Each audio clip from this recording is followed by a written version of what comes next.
সিলেট বিভাগের মধ্যে এই ধরনের জাদুঘরের দ্বিতীয় নাই। এখানে প্রায় 4000-এর মতো আইটেম আছে, হাজার হাজার বছর পুরানো আইটেম আছে যেগুলা সংরক্ষিত আছে জাদুঘরে, এবং কিছু কিছু আইটেম এত মূল্যবান আইটেম আছে যেগুলা আমাদের জাতীয় জাদুঘরেও নাই। তো আমি সবাইকে আহ্বান জানাবো, আপনারা আসুন, জাদুঘর দেখে যান এবং এখান থেকে বিভিন্ন ধরনের জ্ঞান অর্জনের সুযোগ রয়েছে, সেটা গ্রহণ করুন।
যতটুকু আসা উচিত ছিল সেভাবে পর্যটক আসছেন না।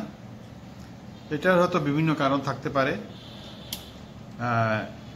অভিভাবকরা যদি তাদের বাচ্চাদেরকে নিয়ে আসেন, এখানে অনেক শেখার জিনিস আছে, বাচ্চা শিখবে, জানবে। তো মাঝে মাঝে বিভিন্ন স্কুল থেকে বাচ্চাদেরকে আনা হয় এবং তারা এখানে ঘুরে যায়।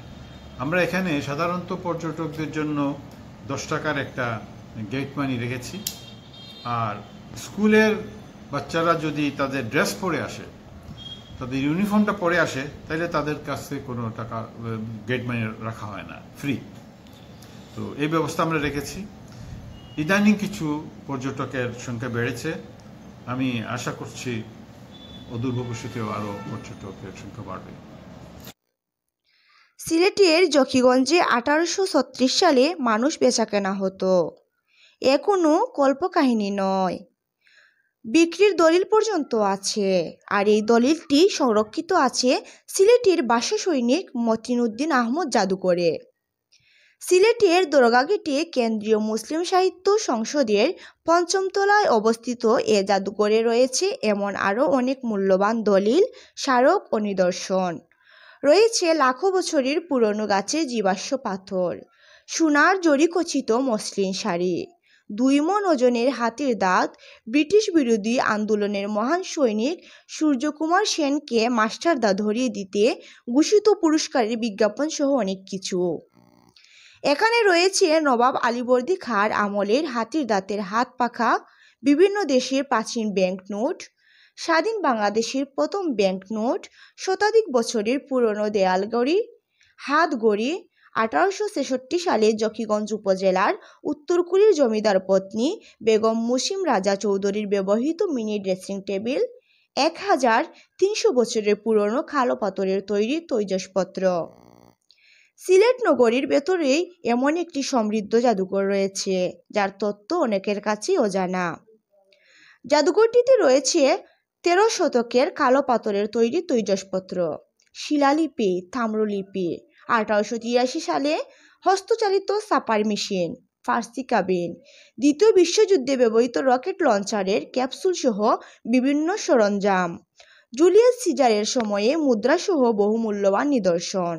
অজস্র মূল্যবান নিদর্শন থাকলেও জাদুঘরটি অনেকটাই লোকচক্ষুর আড়ালে রয়ে গেছে।